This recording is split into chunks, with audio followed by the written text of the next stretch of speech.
21শে June ঠিক এক মাস পরে 21শে জুলাই সেই উপলক্ষে বসিরহাট সাংগঠনিক জেলা তৃণমূল কংগ্রেসের উদ্যোগে আজকে আমরা বসিরহাট রবীন্দ্র ভবনে প্রস্তুতি সভায় অংশগ্রহণ করেছিলাম এবং প্রস্তুতি সভার আয়োজন আমাদের জেলা তৃণমূল কংগ্রেসের পক্ষ থেকে করা হয়েছিল।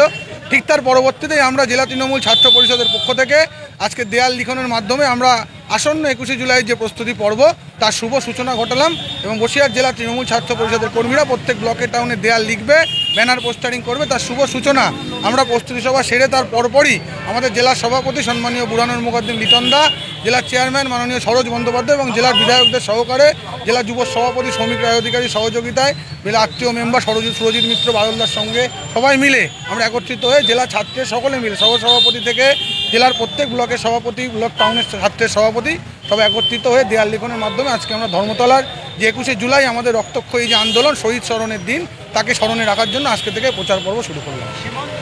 দেখেছি বিগত বছর বসিরহাট জেলা তার নিজের রেকর্ড নিজেই ভাঙে।